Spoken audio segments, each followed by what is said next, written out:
The westbound train shuddered and groaned like a dying animal as it pulled away from the Cincinnati station, and Clara Whitmore pressed her forehead against the cold glass and told herself she would not look back. Not once. Not even to watch the city she had loved dissolve into smoke and distance. She had purchased her ticket with the last of the money she had saved from 3 years of working as a seamstress, folding her grief into the envelope along with the coins, and sliding it across the counter at the depot without a single word of explanation. The ticket agent had looked at her swollen eyes and the single battered trunk being loaded onto the baggage car, and had offered her the kind of practiced sympathy that people reserve for strangers they will never see again. Clara had not wanted his sympathy. She had wanted the farthest point west the railroad would carry her. That was the autumn of 1878, when the Kansas plains were turning gold, and the cattle drives were still thundering north along the Kishom Trail, and a young woman traveling alone was unusual enough to draw stares, but not so unusual that the world stopped turning on her account. Clara was 22 years old, dark-haired and sharp-eyed behind a pair of wire-rimmed spectacles she had owned since she was 15, and she had the kind of face that looked composed from a distance, but told an entirely different story up close, where the tension around her mouth and the permanent slight furrow between her brows betrayed a woman working very hard to hold herself together. The reason she was traveling west was a man named Edmund Hale, who had stood at the altar of Grace Methodist Church in Cincinnati on the 15th of September, 1878, and then had not been there at all, because he had sent a letter instead, delivered by his younger brother with shaking hands and an inability to meet Clara's eyes. The letter had said what letters like that always say: that he was not ready, that he cared for her deeply, that there was someone else he had discovered he could not live without. The someone else, it turned out, was a banker's daughter from Louisville who had been visiting mutual friends in early August, and Edmund had apparently discovered this inability to live without her in the span of exactly 6 weeks, which Clara found mathematically precise in its cruelty. She had read the letter in the small anteroom of the church, while her mother and her Aunt Patricia stood in the doorway not knowing what to do with their hands, and then she had folded it very carefully along its original creases and placed it in her reticule and said, in a voice that did not sound like her own voice at all, that they should tell the guests there would be no ceremony, and that everyone was welcome to the reception food because it was already paid for, and it would be a shame to waste it. What happened inside Clara Whitmore over the following 2 weeks was something she could not have described in words even if she had wanted to, which she did not. She went through the motions of daily life with the mechanical precision of a woman who had decided that feeling things was a luxury she could not currently afford. She returned the wedding gifts. She wrote the thank-you notes. She dismantled the life she had been constructing for herself with the quiet efficiency of someone who had been living in a house she now understood was made of paper. And then she bought the train ticket. Her mother had begged her to stay. Her Aunt Patricia had called it reckless. Her cousin had used the word scandalous with a kind of breathless relish that Clara had found both irritating and clarifying. None of them understood, and Clara did not try to explain, that she was not running away from her life. She was running toward the only thing that seemed real anymore, which was the simple, enormous fact of distance.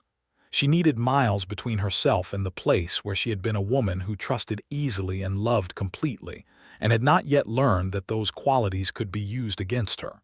She carried 3 things of consequence in her trunk: a good wool coat, the complete works of George Eliot, because if you were going to be heartbroken you might as well have company, and her mother's quilting kit, because her hands needed something to do or she would lose her mind entirely. The town of Caldwell, Kansas was not what she had imagined, though she was not entirely sure what she had imagined. She had seen illustrations in Harper's Weekly and had read enough dime novels in her youth to have constructed some version of the West in her mind. But the real thing was something altogether different. The real thing was dust and wind, and a main street that looked like it had been thrown down in a hurry by people who were not entirely sure they were staying.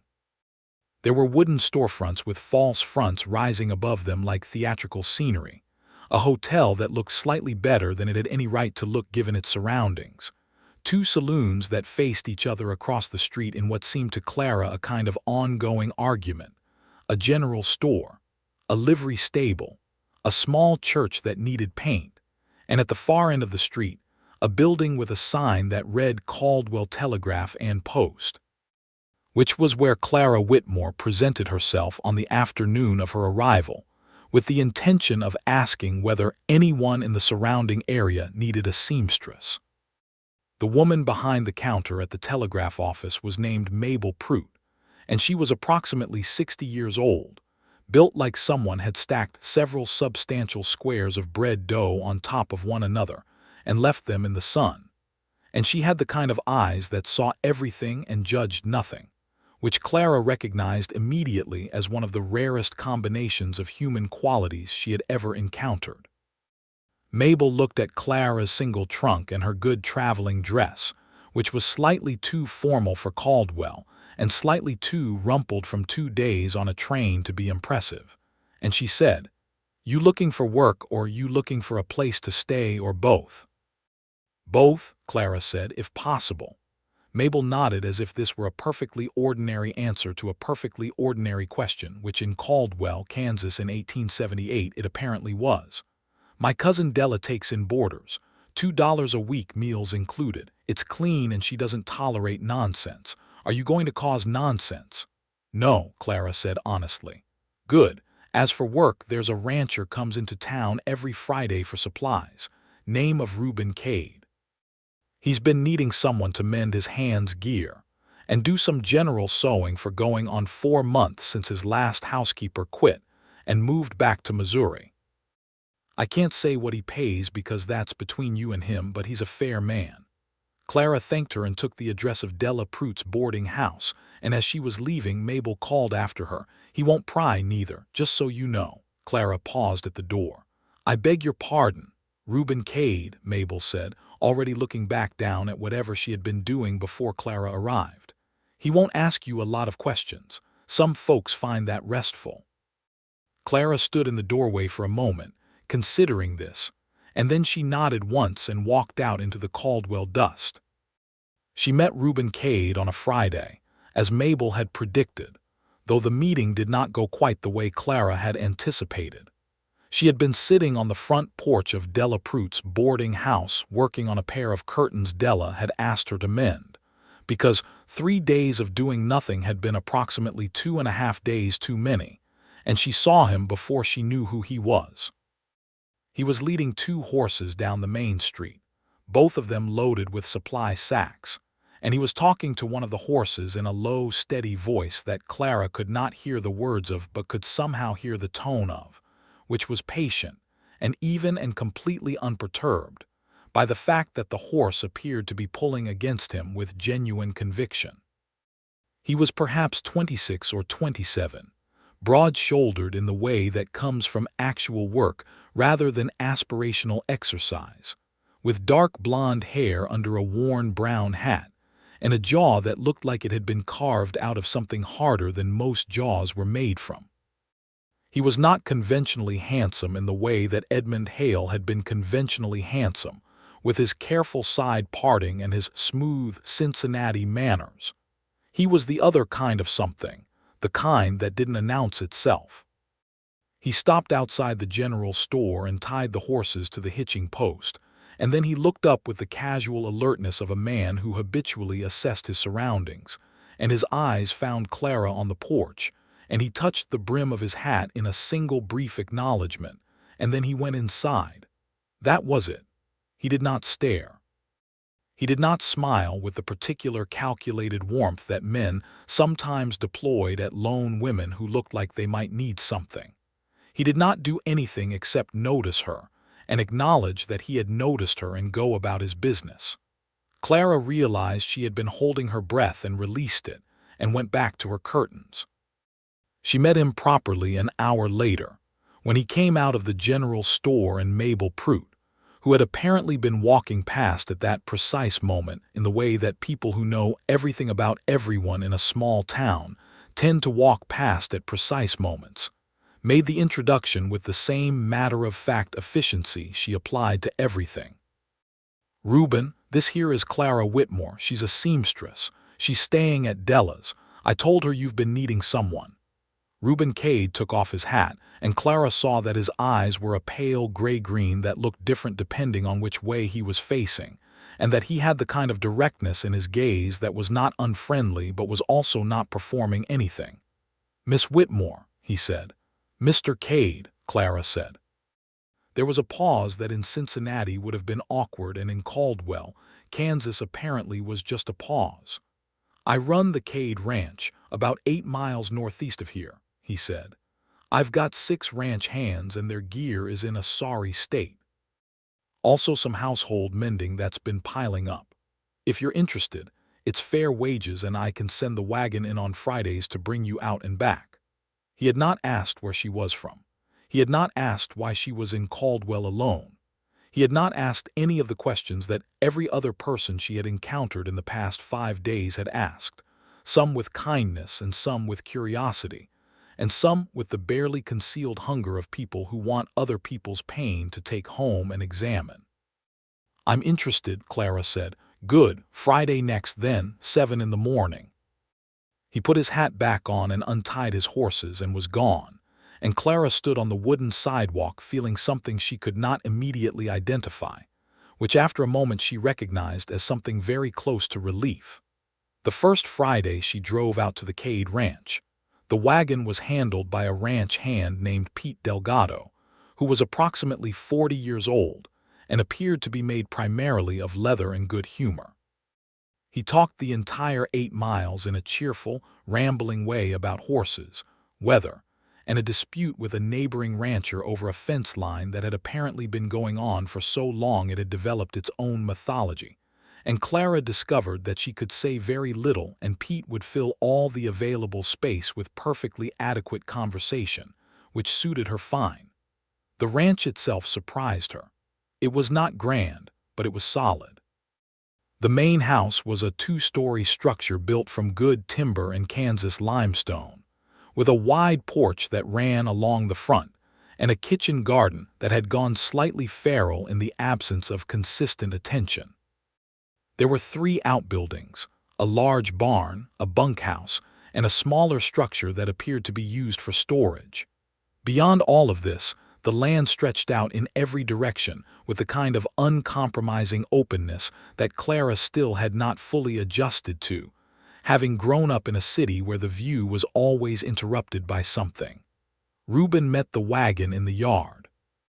He showed her to a room off the kitchen that had a table, good light from 2 windows, and a pile of clothing and gear that represented, Clara estimated, approximately 4 months of accumulated neglect. He said, "Take what time you need. Pete will have the wagon ready at 4, and then he left her to it. Clara set down her basket, put on her work apron, and got to work. She found the rhythm of it settling over her like something warm. The simple, honest demand of her hands finding their task, needle and thread making order out of disorder, the repetitive motion of sewing that had always been, for her, a kind of meditation. The house was quiet except for the distant sounds of ranch work outside, men's voices and horses and the creak of the barn door, and Clara worked through the morning without speaking to anyone. At noon, a woman appeared in the doorway of the sewing room. She was perhaps 45, Mexican by heritage, with dark hair pulled back severely and an expression that was evaluating Clara with professional thoroughness. "I am Rosa," the woman said. "I cook and keep the house.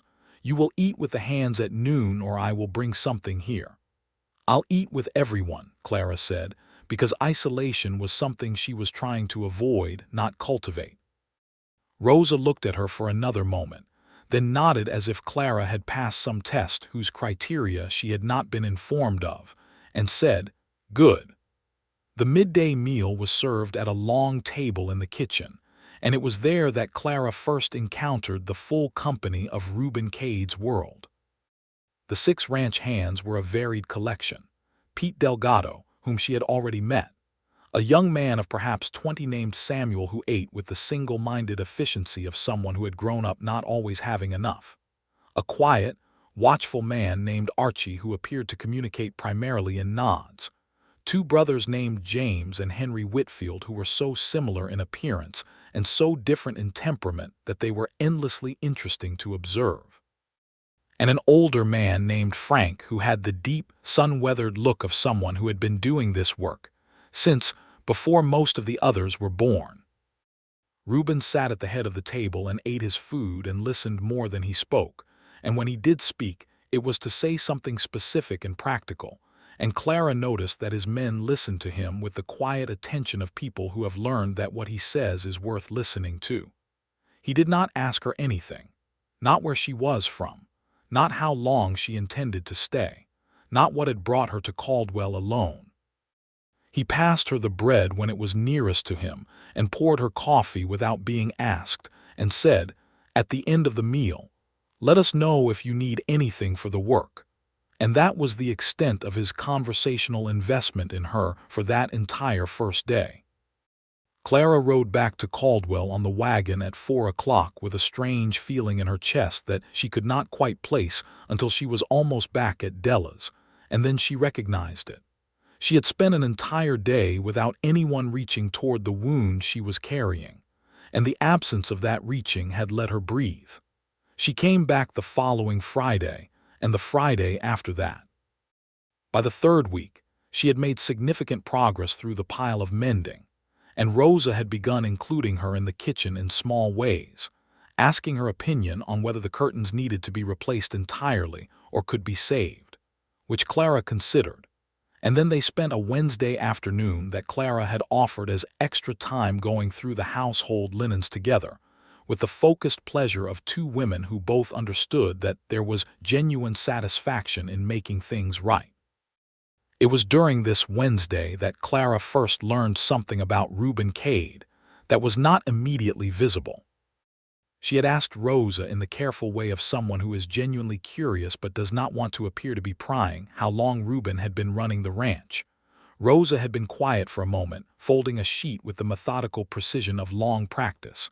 "He built this place with his father," she said, "from nothing. They came out from Missouri when Reuben was 14. His father died 3 years ago." A pause. "He has been running it alone since then." Clara absorbed this. "How old is he?" 26, Rosa said. So he had been 23 when his father died, and he had taken a working ranch and made it function, and he had done this without any of the support structures that Clara, in her Cincinnati life, had always assumed were simply part of how the world operated. She thought about this on the ride back to town and did not say anything about it. The weeks turned and the Kansas autumn deepened. October brought a cold that was different from Ohio cold, drier and more honest, the kind of cold that didn't pretend it wasn't cold.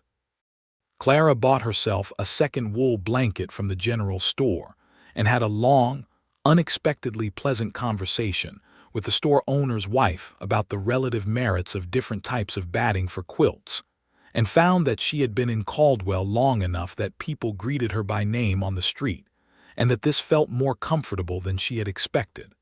She had written 2 letters to her mother. Both had said she was well and working, and that the West was different from what either of them had expected. Neither had said anything about Edmund Hale, and her mother's responses, which were warm and careful in the way of a woman who loves her daughter and is trying very hard not to make things worse, did not mention him either. The incident with the cattle happened in the middle of October, and it was the first time Clara saw Reuben Cade in a situation that was not controlled and methodical. She had arrived on the Friday wagon as usual, and had been in the sewing room for about an hour when she heard shouting in the yard, and looked out the window to see Reuben, and 3 of his hands moving at a pace that was not their usual measured working speed. She went to the kitchen doorway and saw Rosa standing at the back window looking out with a tight expression. "Someone opened the east pasture gate," Rosa said without turning around. "Half the cattle are out." The next 2 hours were controlled chaos, the kind of thing that Clara understood in abstract had always been part of ranch life, but had never actually witnessed. She watched from the porch as men on horseback moved through the landscape with a focused urgency that was somehow both beautiful and alarming, the horses working in ways that seemed almost instinctive, and Reuben at the center of it, not shouting orders but riding with a concentrated authority that the other men oriented around without appearing to need to be told. When it was over, when the cattle were back and the gate was secured and the hands were washing up at the pump, Clara was still on the porch because she had not quite found the right moment to go back inside. Reuben rode up to the barn and dismounted and handed his horse to Samuel, and then he crossed the yard and came up the porch steps, and Clara stepped aside to let him pass, and he paused. There was dirt on his face and his hands, and his hat had acquired a new dent in the brim, and he looked at her with those gray-green eyes and said, in the tone of a man reporting weather conditions, "Everything's settled." "I can see that," Clara said. There was a pause, and then something shifted slightly in his expression. Not a smile exactly, but the precursor to one, a softening at the corners of his eyes. He went inside, and Clara stood for a moment in the October air and pressed her hand briefly, privately, against her sternum, because something in there was doing something it had not done in quite a while. She told herself it was the cold.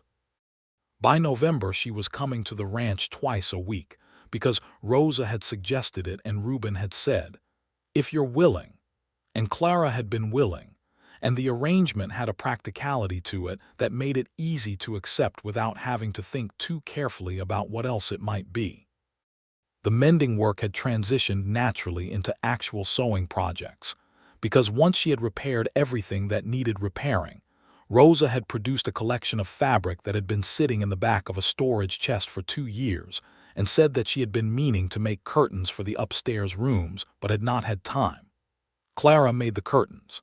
Then she made a new work shirt for Frank, who had mentioned in passing that his only good shirt had a collar that was beyond saving.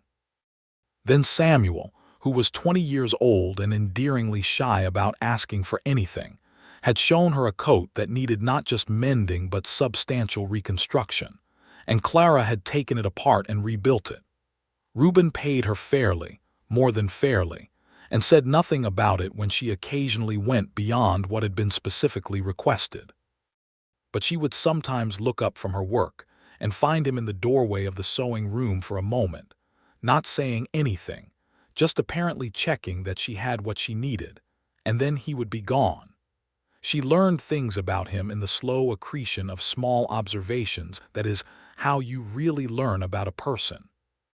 She learned that he was up before anyone else on the ranch, and that he read by lamplight after the others had gone to bed, though she could not see from her position in the house what he read. She learned that he treated his horses with a gentleness that was entirely incongruent with the hardness of everything else about him. She learned that, when one of his hands made a mistake, he corrected it without cruelty, but with an absolute precision that made it clear the mistake was not to be repeated. She learned that Rosa had worked for his father before him, and that Rosa's authority in the household was complete and unquestioned, and that Reuben had arranged it that way intentionally. She also learned, through Pete Delgado, who had no particular restraint about sharing information when he was in a talking mood, that Reuben had been engaged once to a girl from a neighboring ranch, and that she had gone back east 3 years ago and subsequently married someone else. Pete mentioned this the way he mentioned everything, in the middle of a long conversation about other things, without apparent awareness that he was handing Clara a piece of information that she would turn over in her hands for the rest of the day. She did not tell Pete anything equivalent. She did not tell any of them anything, and none of them asked. The first time she and Reuben had a real conversation, a conversation that was more than practical exchange, it happened because of a book. She had brought her copy of Middlemark on a Tuesday in late November because she had an hour before her wagon arrived, and she had been rereading it in the evenings, and she left it on the kitchen table when she went to help Rosa with something, And when she came back, Reuben was at the table with his coffee and the book was open in his hands. He was not exactly reading it, more examining it, turning it over with the consideration of someone who reads seriously. "Have you read it?" Clara asked, which was the first question she had voluntarily directed at him that was not about work. He set it down and looked at her. "Some of Eliot's other things, not this one." "It's her best," Clara said, "though some people prefer the Mill on the Floss." "Do you?" "No, Middlemarch is more honest about the way things actually go." He considered this. "Is it honest or is it just sadder?" Clara sat down across from him, which was the first time she had sat down at the kitchen table with him when it was not a meal, and she thought about this seriously because it was a serious question, and he had asked it as such. "I think she would say those aren't always different things." Reuben was quiet for a moment, looking at the cover of the book. "My father used to say that the truth that costs you something is worth more than the truth that doesn't." "He sounds like someone worth knowing," Clara said. He was. The silence that followed was not uncomfortable. Clara had spent months in silences that were uncomfortable, in Cincinnati after Edmund, in the painful social situations that her mother had optimistically arranged in the weeks after the broken engagement, in the too considerate quiets of people who didn't know what to say but were trying very hard to say something. This silence was different. It was the kind of silence that two people inhabit together rather than across. "You can borrow it if you like," she said, nodding at the book. He looked at her and that precursor to a smile was back at the corners of his eyes. "I might," he said. He did borrow it. He had it for 2 weeks and returned it on a Thursday, and when Clara opened it she found that he had left a folded piece of paper between the pages as a bookmark, and on the paper he had written a passage from a different George Eliot novel, Romola, that she had not read, and it said, "The golden moments in the stream of life rush past us, and we see nothing but sand. The angels come to visit us, and we only know them when they are gone." Clara stood in the sewing room holding this piece of paper for a long time. Then she folded it very carefully and put it in the pocket of her work apron and went back to her sewing. The trouble with Jeb Harker began in December, and it was the kind of trouble that Clara recognized immediately as the sort that makes itself worse by being ignored. Jeb Harker ran a smaller operation north of Caldwell and had, by various accounts that Clara had accumulated from Pete and Della, and Mabel Pruitt's casually comprehensive dispatches, been trying to expand it in ways that involved a flexible interpretation of whose land was whose. He was not precisely dangerous, but he was the kind of man who had convinced himself that he operated by a different set of rules than everyone else. And these men, in Clara's experience, had a way of eventually making the people around them very tired. He had been to the Cade ranch twice in December, arriving unannounced and speaking with Reuben in the yard, with the kind of manufactured friendliness that Clara, watching from the kitchen window, recognized as the social behavior of someone who wants something. She could not hear what was said. Reuben's face gave nothing away. Both times Harker left, and both times Reuben came back inside and picked up whatever he had been doing and said nothing about it. It was Pete who told her, on the Friday wagon ride in late December, that Harker wanted access to Cade grazing land on the west side of the property, had been wanting it for 2 years, and had recently made what Pete described as an offer that wasn't exactly an offer if you follow me, which Clara understood to mean a form of pressure disguised as negotiation. "Is Reuben going to have a problem with him?" Clara asked. Pete was quiet for a moment, which from Pete was notable. "Reuben doesn't look for problems," Pete said finally, "but he doesn't back down from them neither. He just doesn't." Clara nodded and said nothing else, but she found that the information had planted something in her chest that she would have preferred not to examine, which was a particular quality of concern that had no business being as personal as it felt. Christmas in Caldwell, Kansas in 1878 was a modest affair by any measure but not, Clara discovered, a joyless one. The church was decorated with pine boughs that someone had gone a considerable distance to acquire, and the service was warm in every sense of the word. And afterward, there was a gathering at the hotel that included essentially everyone in the town and a fair number of people from the surrounding ranches. Reuben came.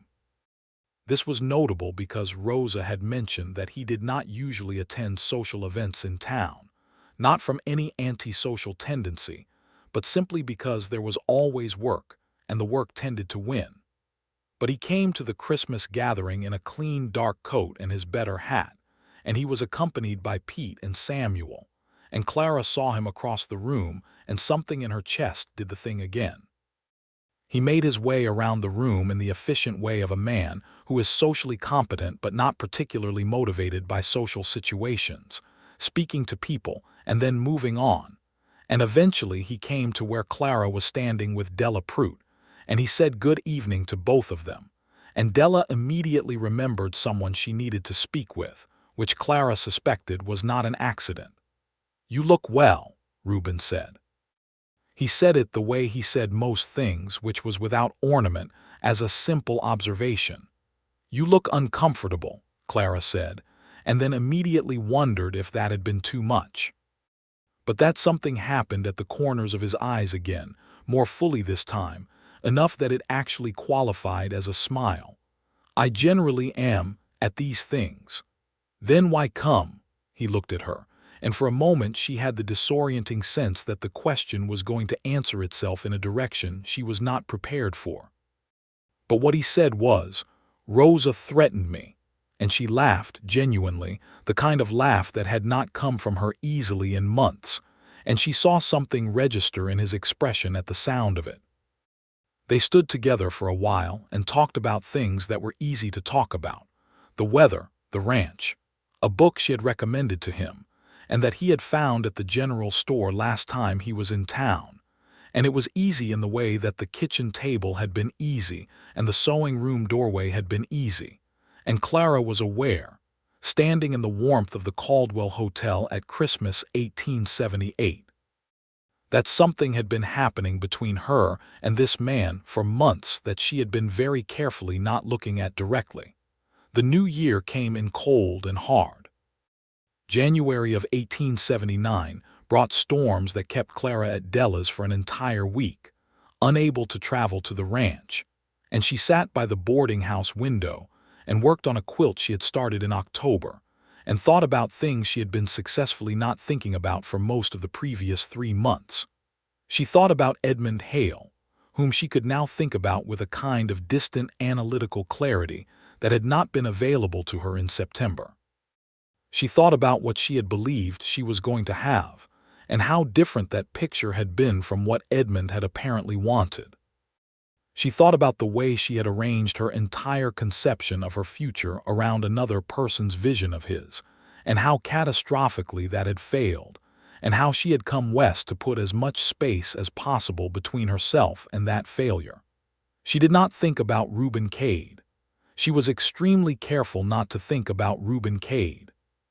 But she thought about a piece of paper with a George Eliot quotation on it that she had transferred from her work apron to the lining of her good coat, because she had not been able to make herself throw it away. The storm broke on a Thursday and Clara was at the ranch by Friday morning, and things were as they always were, practical and quiet and steadying, and Reuben said nothing about the week's absence except to ask if Della had enough firewood, and she said she did, and that was that. Except that it was not quite that, because in the afternoon, when the light had gone low and blew through the sewing room windows, she came out to return a pair of scissors to the kitchen and found Reuben at the back door looking out at the January landscape with an expression she had not seen on him before. Not troubled exactly, but occupied by something. She put the scissors away and was going to leave, but she stopped. And she said, not because she had planned to say it, "Are you all right?" He turned around. He looked at her for a moment with that directness that she had learned was simply the way he looked at things. "Harker's been moving cattle onto the southwest corner," he said. "I had it confirmed yesterday. He's claiming the fence line has always been 50 yards west of where I put it." "That's not true," Clara said. "No," he said, "it's not." "What are you going to do?" Talk to the county land office in Wichita. I've got the original survey from when my father filed the claim. It's clear enough." He paused. "It'll take some time. But it will be resolved." He looked at her, and the steadiness in him was like something you could lean against. "Yes," he said, "it will." She believed him, which was its own interesting piece of information about how far they had traveled from the early October morning when she had watched him in the yard and not known his name. The Wichita trip happened in February, and while Reuben was gone for 4 days, Clara found that the ranch had a different texture to it that was hard to name and harder to justify. Rosa was there, and Pete and all the others, and the work was the same work, and nothing had changed in any material way, and still the 4 days passed with a kind of sluggishness that was annoying precisely because she understood what it indicated. She had a long, honest conversation with herself on the second day, the kind of internal conversation that is considerably easier to have when one is doing sewing and one's hands are occupied. She went through the facts with the analytical precision that she had been applying to other people's problems all her life and had been catastrophically failing to apply to her own. The facts were as follows. She had come west to forget a broken heart. She had found work at a ranch run by a man who had given her space when space was what she needed, who had not pried and had not performed sympathy, and had simply made room for her to exist alongside him, as though that were the most natural thing in the world. She had been in Caldwell for 4 months, and the broken heart was not what it had been, and she was not sure whether that was time and distance or whether it was something else entirely. She thought about what she had loved about Edmund Hale, honestly and without the flattery of retrospect. She had loved that he was admirable. She had loved the life she had imagined with him. She had loved, perhaps, the idea of loving him more than the actual complicated reality of who he was. He had been handsome and socially easy, and he had told her, consistently, what she wanted to hear, and she had confused this for intimacy. She thought about Reuben Cade, who had never once told her what she wanted to hear and had never once told her what she didn't want to hear, who had simply told her what was true and let her do the same. And she thought about a George Eliot quotation on a folded piece of paper, and about laughter at a Christmas party, and about gray-green eyes that did not perform anything. She was still working through the implications of all this when Reuben came back from Wichita. He arrived on a Wednesday evening, and she was still at the ranch because Rosa had asked her to stay an extra day to help with a project, and she was in the kitchen when she heard the wagon in the yard and then his boots on the porch steps. He came through the door and set his bag down and looked at the kitchen with an expression of straightforward satisfaction that Clara had come to understand was what relief looked like on his face. "The land office confirmed the survey," he said. "Harker's got until the end of March to move his cattle and acknowledge the correct fence line in writing." "That's finished then," Clara said. "That's finished," he agreed. Rosa put a plate of food in front of him and he sat down and began to eat, and Clara sat across from him with her coffee, and the comfortable silence settled around them again, and she thought, this is what it is. Not an absence of conversation, but a preference for the kind that means something. She went back to Caldwell the next morning with Pete in the wagon, and she sat with the cold February air around her and knew, with the certainty of someone who has been avoiding a conclusion long enough that it has simply become unavoidable, that she was in love with Reuben Cade. This was terrifying. She did not behave differently. She came to the ranch on Tuesdays and Fridays as she had been doing, and she sewed and talked with Rosa and ate at the long table and occupied the same spaces she had always occupied, and she was very careful. What she was careful about was not letting this become something she arranged her future around without the other person's participation. She had done that once, and she was not going to do it again. Whatever she felt, she was not going to build a paper house on top of it. She was going to let it exist as what it was and let him be who he was and see what happened, or not happen, because she was 22 years old and she was in Kansas, and she had come here to learn how to trust herself again, and that learning was not finished. But spring has its own intentions, regardless of what you have decided to be careful about. March came in warmer than February had given anyone reason to expect, and the ranch land was doing the thing it did in the spring, which was going from brown to the kind of green that looks like it might be imagined, and then insisting on being real. Clara had started spending time on the porch when the weather allowed, which Reuben sometimes did as well in the early evening after the main work was done, and they had developed a habit of this that neither of them had named.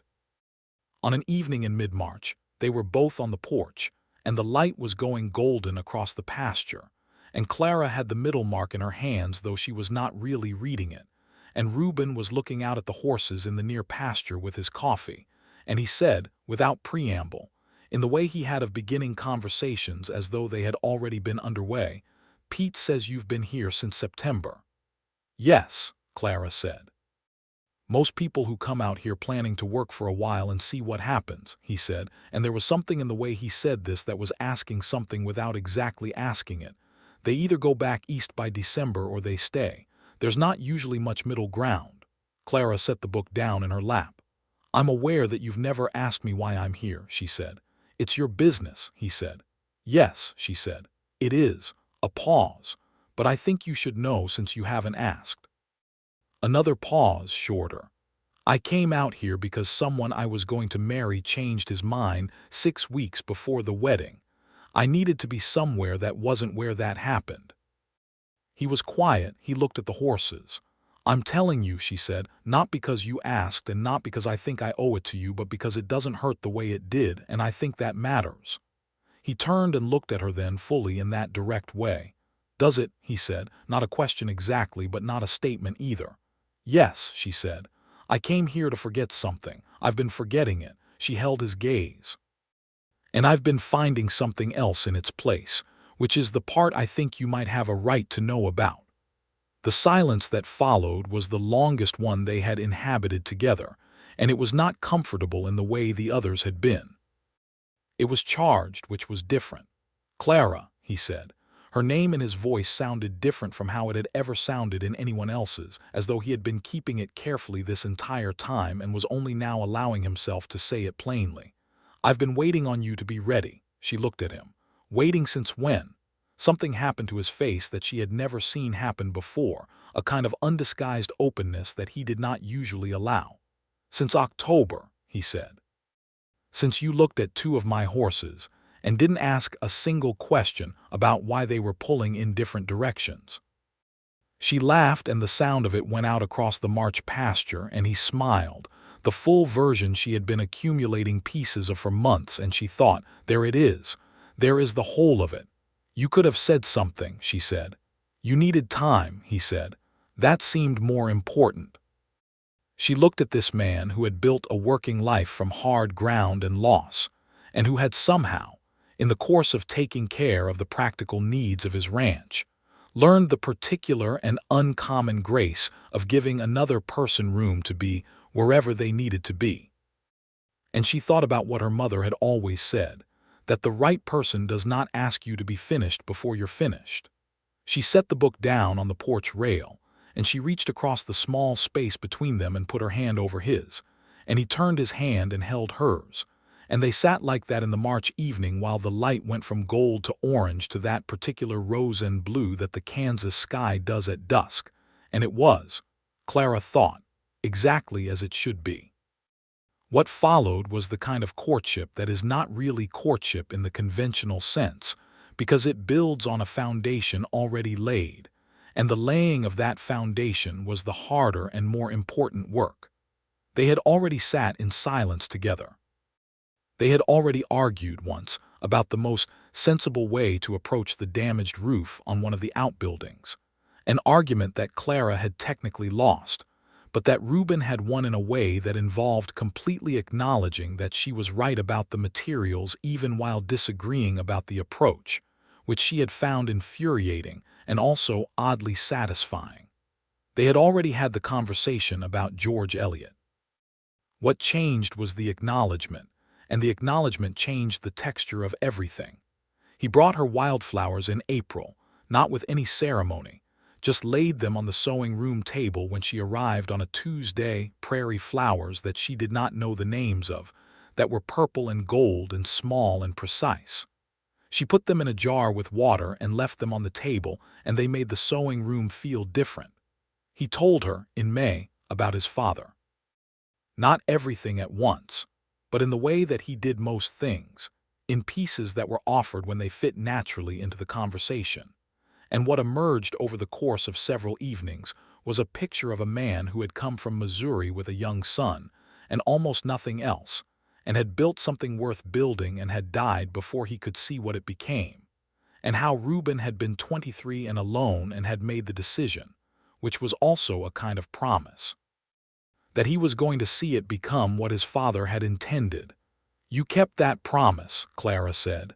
"Mostly," he said, which was more honest than most people would have been, and she found she loved him more for it.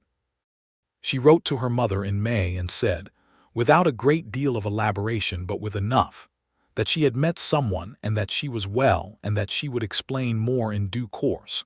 And her mother's response came in June and said, among other things, that she had been hoping since Clara's first letter that there might be something in the West worth staying for, and that she was very glad to hear it. She did not write about Edmund Hale at all, and neither did her mother, and Clara realized in reading her mother's letter that Edmund had become, not someone she had forgotten, because forgetting is not really how it works, but someone who had shrunk to his actual size, which was the size of a mistake she had made in trusting the wrong person, and that this was a manageable and even instructive size, and that she could set it down now without effort. The summer of 1879 at the Cade Ranch was the hardest and best season Clara had ever spent anywhere. Hard because the Kansas summer was serious about being hot, and because ranch work did not pause for weather, and best because she was in it fully, not just as a seamstress coming twice a week, but as someone who had become part of the place in a way that she had not engineered and had not planned, and that had simply grown up around her the way the kitchen garden had grown up around the house, with a kind of determined wildness that did not ask permission.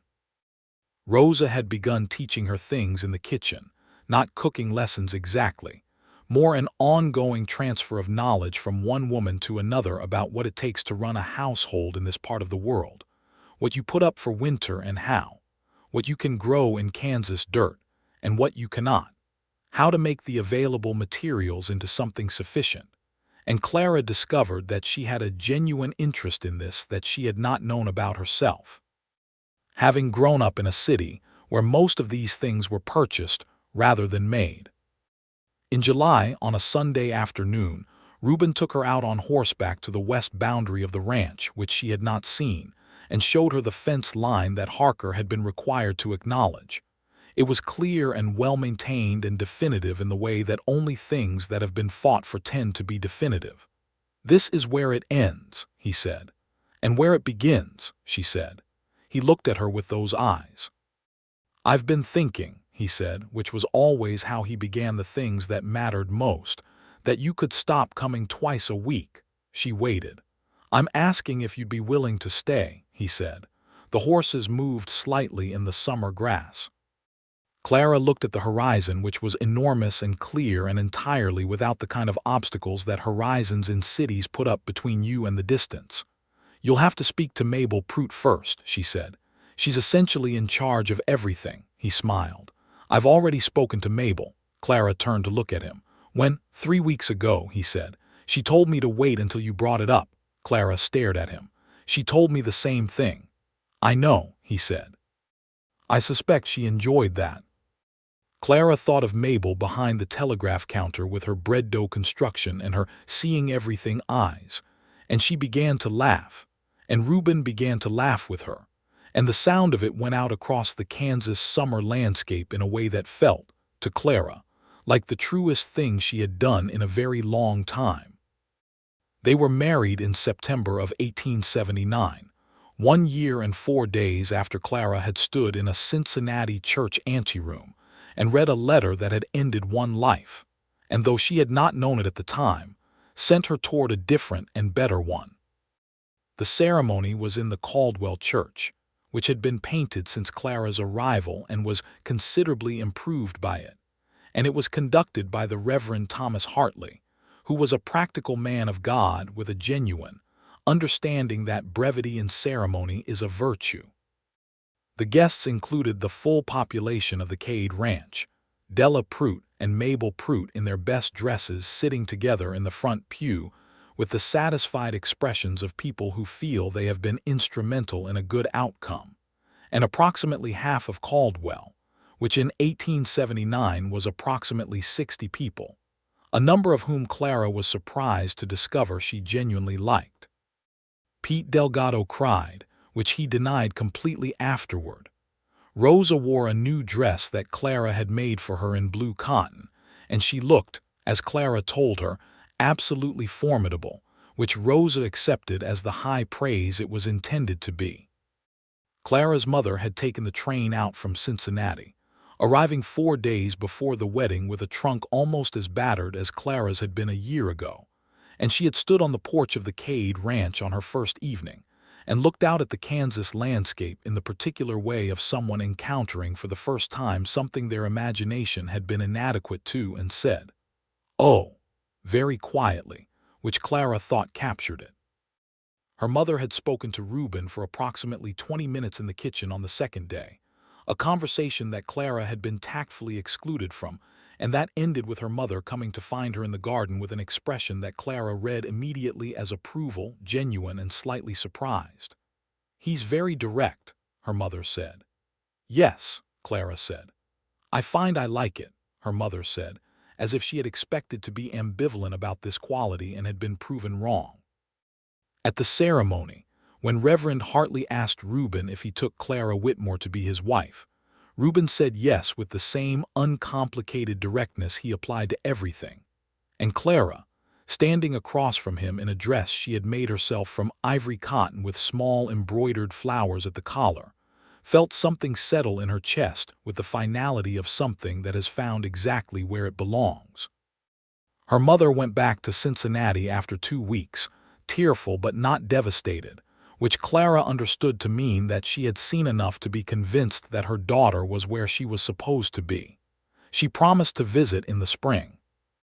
Clara promised to write more frequently and with more detail, and found that she meant this, because her life had acquired the kind of content worth describing. The first winter as Reuben's wife was the winter that taught Clara what it actually meant to live in this landscape. Not just to visit it and work in it and absorb it from the vantage point of someone who has a boarding house in town to return to, but to be in it fully, with nowhere else to be. The Kansas winter was not cruel, but it was honest, and the honesty required certain things of you that you had to be willing to give. She was willing. She discovered this about herself with some interest, because she had not been entirely sure. She had been a city woman, accustomed to certain conveniences that were not available at the Cade Ranch, and she had wondered in her private, honest moments whether she was romanticizing the life rather than actually capable of living it.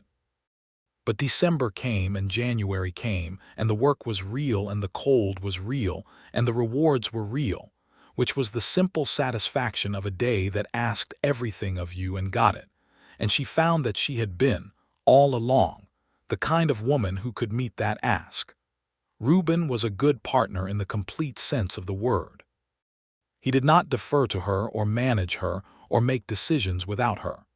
He consulted her on ranch matters with the same straightforwardness he brought to everything, and when she had opinions, which she did with increasing frequency and confidence, he took them seriously, which was something she had come to understand was both rarer and more important than she had known before. He also knew, without being told, when she needed to be left alone, and when she needed to be with someone, and he was, in the latter moments, simply present. In February of 1880, Clara discovered she was pregnant. She told Reuben on a Thursday evening. She had spent most of the day going from certainty to uncertainty and back again, not about the fact, which Rosa had confirmed with the calm certainty of a woman who has seen this many times, but about how to say it, until she realized that with Reuben, the how of saying things was never as important as the saying of them. She told him in the kitchen after supper, with Rosa tactfully elsewhere, and she watched his face as she said the words, and what happened to it was something she kept in her memory ever after, as one of the most valuable things she had ever witnessed. The careful steadiness he usually maintained did not shatter exactly, but it opened, and what came through was so completely uncalculated and real that she had to look away for a moment because it was almost too much. He crossed the kitchen and took her hands in both of his and said, "Clara," and then didn't say anything else, because nothing else was needed. Their son, Thomas William Cade, named for Reuben's father and for Reverend Hartley who had married them, was born in October of 1880, 1 year to the month after their wedding. He arrived with the same determined efficiency that characterized his father's approach to most endeavors, and he was, from his first hour, a presence that rearranged the ranch around him the way significant things do. Rosa was magnificent.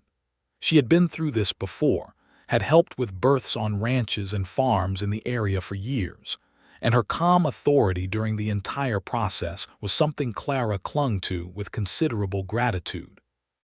Reuben, who was not allowed in the room by Rosa's inflexible decree, had spent several hours on the porch in October cold, until Pete had finally come and sat with him with 2 cups of coffee, which Pete later described as the longest night of his working life. When Thomas William Cade arrived in the world, Reuben was brought in to find his wife exhausted and entirely composed, and holding a red-faced, outraged, absolutely perfect infant who had his father's direct gray-green eyes and his mother's dark hair, and had clearly decided to have opinions about everything immediately. Reuben sat on the edge of the bed and looked at the baby and then at Clara and said, "He looks like he's already got something to say." "He is your son," Clara said. "He probably wants to assess the situation."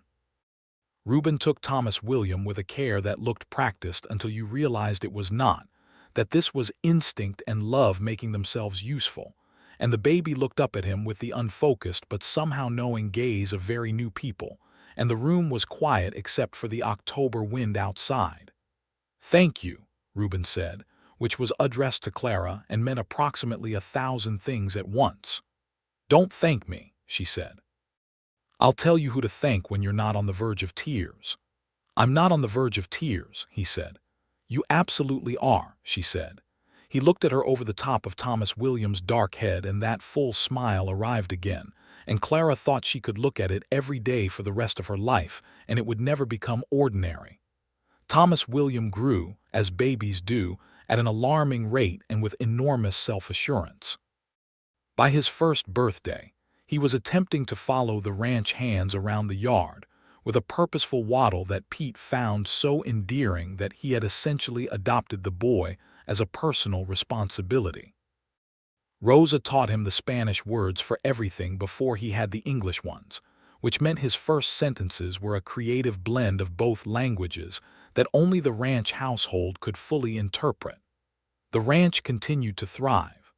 The boundary dispute with Harker had been permanently resolved, and Harker himself had eventually sold his operation and moved north, which simplified matters considerably. Reuben hired 2 additional hands in 1881 to manage the expanded cattle operation, and Clara handled the accounts because she turned out to have a precise and methodical mind for numbers that she had not particularly known about until Reuben asked her, without any particular fanfare, whether she would be willing to manage the books, and she had looked at the ledgers and found, to her own surprise, that she was genuinely interested in the puzzle of them. By the spring of 1882, Clara had established a small dressmaking practice that operated partly from the ranch and partly through the general store in Caldwell, where she kept a small stock of ready-made items and took orders. It was not the seamstress work she had arrived with, purely functional mending and repair. It had evolved into something more purposeful: dresses for weddings and church, practical work clothing made to last, occasionally something more ambitious when a woman came to her with a specific idea and the right fabric. She found she loved the client-facing side of it as much as the work itself, the conversations that happened in the particular intimacy of fitting sessions, the way women talked to her while she worked with her hands around the fabric. Mabel Prout remained a fixture and a force of nature, and had at some point become genuinely dear to Clara in the way of people who see you clearly from the beginning and choose to be on your side anyway. She came to the ranch for Sunday dinner twice a month, and she and Rosa conducted a running evaluation of everything happening in Caldwell and the surrounding area with the thoroughness of a small government. Clara's mother came in the spring of 1881 as promised, and again in the spring of 1882, and on the second visit she brought Clara's younger sister Nora, who was 19 and looking at the west with the wide eyes of someone encountering something much larger than expected. Nora took to Pete Delgado with a directness that was genuinely startling to everyone, including Pete. And Pete, who had managed to maintain a bachelor's comfortable certainty that this state suited him for 43 years, found himself entirely at a loss, which the rest of the ranch found deeply entertaining. Nothing came of it immediately. Nora went back to Cincinnati with her mother, but she wrote to Pete, which Pete mentioned to no one but which Rosa knew about because Rosa knew everything, and Reuben knew because Rosa told him, and Clara knew because Reuben told her with the specificity of someone who finds the whole thing genuinely heartwarming even though he would not use those words. Clara's second pregnancy came in the winter of 1882, announced with more confidence this time, and Reuben received this news with the same deep, undisguised joy as the first time, though Clara had told him he was allowed to express it directly now rather than maintaining the stoic frontier exterior, and he had said, "I'll take that under advisement," and been slightly more expressive, which for him still looked quite contained, but which Clara had learned to read like a fluent language. Their daughter, Margaret Rosa Cade, arrived in August of 1883, named for Reuben's mother, who had died when Reuben was 7, and about whom he spoke rarely but with a tenderness that indicated the depth of what had been lost, and for Rosa, who received this honor with an expression that was the closest Clara had ever seen to Rosa losing her composure, which she recovered from in approximately 30 seconds. Margaret Rosa was an entirely different creature from Thomas William. Where Thomas had been from the beginning a deliberate and assessing presence, Margaret was what Pete described as a weather event, arriving with enormous energy and opinions, and a specific quality of charm that worked on everyone around her, including her serious older brother, whom she had wrapped around her small finger by the time she was 6 months old. Reuben with his daughter was something that Clara watched with the particular pleasure of a woman watching the person she loves most be fully themselves.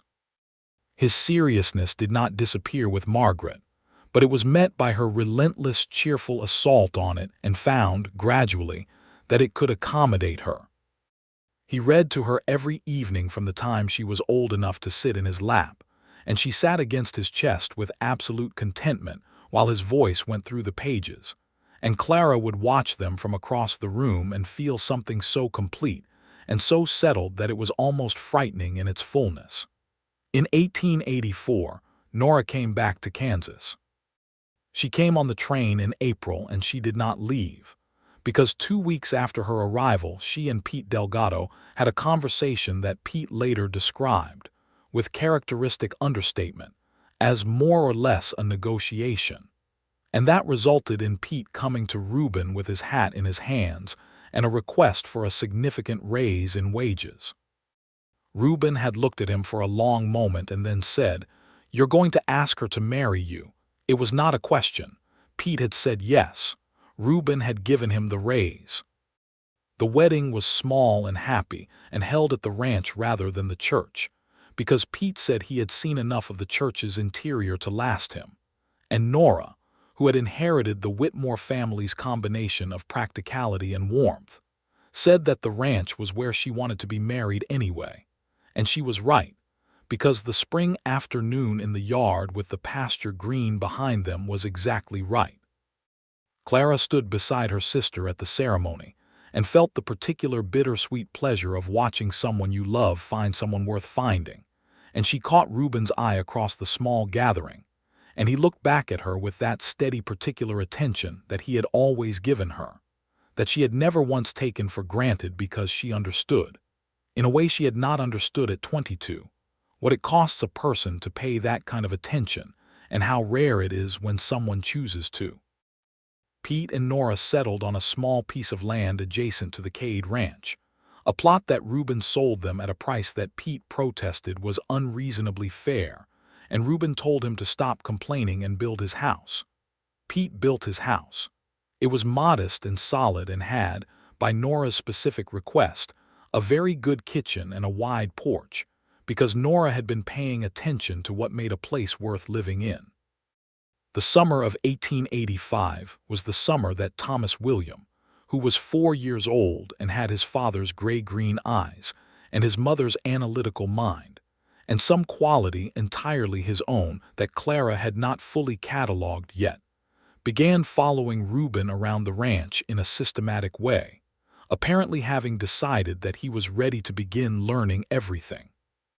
Reuben received this with the gravity it deserved, adjusting his daily routine to include Thomas Williams' participation without making it feel like accommodation, which Clara thought was one of the more impressive parental achievements she had witnessed.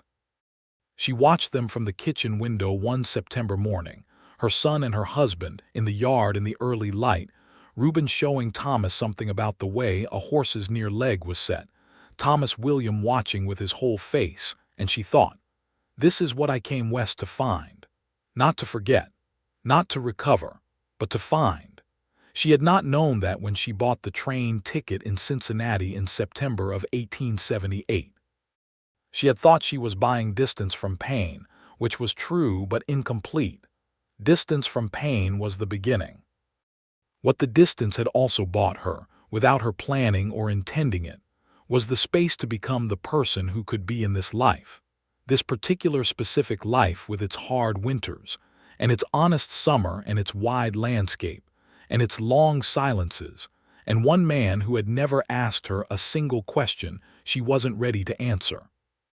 In December of 1885, the ranch hands organized what they described as a Christmas celebration that was somewhat grander than usual, which Clara discovered was Pete's doing, inspired by Nora, who had a conviction that significant occasions should be marked with appropriate seriousness.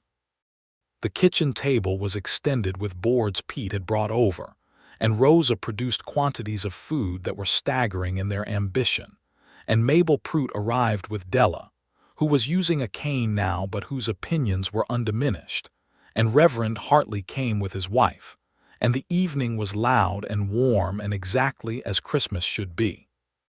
Thomas William, 5 years old and already with the thoughtful observational quality that made Clara think he was going to be, in the best possible sense, a great deal of trouble, sat beside his father for most of the evening and periodically asked him questions that Reuben answered with complete seriousness, about the stars, about how the river worked in winter, about whether horses dreamed.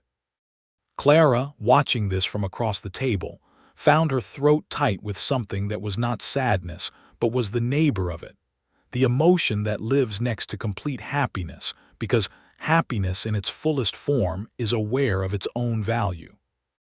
Margaret Rosa, 2 years old and already fully in command of any room she entered, spent the evening moving between laps with the regal casualness of royalty on a state visit, and eating small pieces of Rosa's Christmas cake with focused appreciation.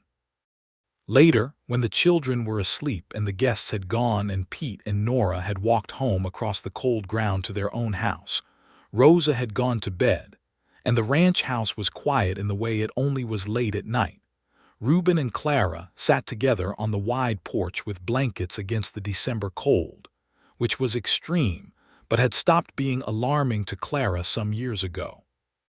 The stars over Kansas were extraordinary in a way that Clara had never adjusted to and did not expect to adjust to, the sheer quantity of them, the sense of being placed under something vast and indifferent that was also somehow astonishing. "I was thinking," Reuben said, "about what this looked like in 1879. "Which part of it?" Clara asked. "All of it, the house, the land, what it contained." She considered this. In 1879, the house had contained Reuben and Rosa and 6 ranch hands, and the accumulated practical weight of a man who had been running things alone for 3 years. No children. No Nora and Pete next door. No Saturday evenings with George Eliot on the porch and her in the chair beside him and the sound of children's breathing from upstairs. "It's considerably more complicated now," she said. "Yes," he said. "I was thinking that's the right word for it. Complicated. Full," he said. "I was going to say full." She leaned against him, which she did naturally and had for years, the way she had come to do everything at this ranch naturally, with the ease of something that has settled entirely into its own correct shape. His arm came around her, and they sat in the December dark with the stars above them and the land around them that was theirs, that they had made theirs together, that held the bones of his father and the work of his hands and the thread of her needle, and the sound of their children and the long faithful service of Rosa, and the cheerful noise of Pete, and now Nora next door. Clara thought about Cincinnati, which she did sometimes, with neither longing nor bitterness but with the clear-eyed acknowledgment of someone who knows her own history. She thought about the woman who had pressed her face against a train window in September of 1878 and told herself not to look back. She had not looked back, and what she had found by looking forward was so much larger and realer than anything she had been facing away from. She thought about a man who had touched his hat brim at a strange woman on a boarding house porch and not asked her anything, not then and not for months, who had simply made room beside him and let her figure out her own way there. "Reuben," she said. "Yes. I'm glad I came west." He pulled her slightly closer, and she felt him smile against her hair, the full version, the one that had taken months to earn the sight of and that she now knew as well as she knew her own hands. "So am I," he said.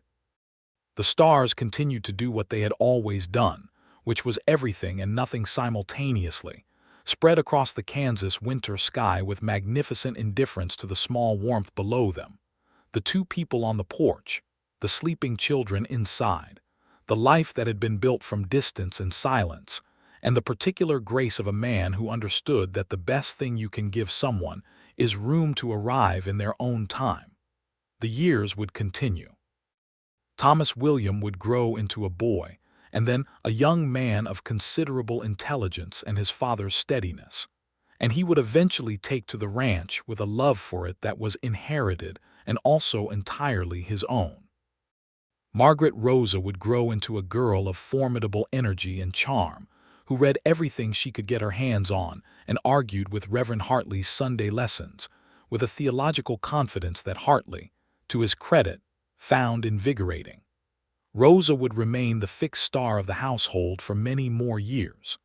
Mabel Prout would eventually retire from the telegraph office to Della's house and conduct her comprehensive observation of everything from the porch. Pete and Nora would have 3 children of their own, 2 boys and a girl, who grew up essentially part of the Cade ranch family, which suited everyone.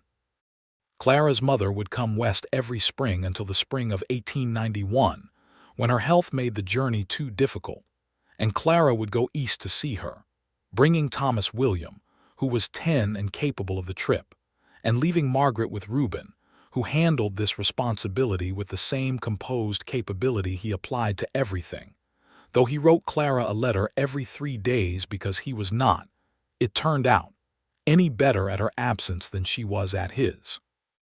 Clara would continue making dresses and managing accounts and learning from Rosa and teaching Rosa things in return, and she would plant a kitchen garden that was considerably more ambitious than the original and that produced, by the standards of a Kansas kitchen garden, extremely well. She would begin keeping a journal in 1886, at first simply recording the days, and then finding, as writers do, that the recording became something more, that the life on the page helped her understand the life being lived, and she would fill several volumes over the years with the sharp, precise, warm observations of a woman who had learned how to pay attention. And Reuben would be there. Every morning before anyone else was up, every evening after the work was done. Steady and direct and occasionally infuriating in the particular way of someone who is almost always right, and funny in the way of someone who is funny very quietly and does not need you to notice, but is pleased when you do. He would read through the collected works of George Eliot, and then move on to other things and discuss all of it with Clara in the evenings, with the seriousness that she had loved in him from the very first, and that had only deepened over the years. He would never be a man who said a great deal, but what he said would always be worth hearing, and Clara would know, in the accumulated certainty of a woman who has been paying attention for a very long time, that she was more known and more loved than she had ever thought to be, and that this knowledge was the truest thing she possessed. On a spring morning in 1887, Clara stood at the kitchen garden in the early light, a few weeks along with what would turn out to be their third child, a boy they would name James after one of the Whitfield brothers who had recently retired from the ranch, and she looked out at the land that was green and enormous and entirely real, and she felt the baby and the morning and the distant sounds of the ranch waking up around her. And she thought of the woman on the train with her battered trunk and her broken heart and her fierce, frightened determination to put enough miles between herself and her past that she could breathe again. She had put enough miles between herself and that past. But what she had found was not the absence of the past's weight. What she had found was something so much better than that, something she had not known to look for because she had not known it existed, which was the specific gravity of a life that holds you because you have chosen it, and it has chosen you, and the choosing has been done with open eyes on both sides. She heard the kitchen door open behind her and she turned, and Reuben was there in the early morning with 2 cups of coffee, and the particular expression of a man who has seen this view 1,000 times and still looks at it as if it's worth looking at. He came and stood beside her and handed her the coffee, and they looked at the Kansas morning together, and the land stretched out ahead of them, green and gold and wide and true, and it was enough. It was more than enough. It was, Clara Whitmore Cade understood with the clarity of someone who had traveled far enough to know the difference, exactly everything.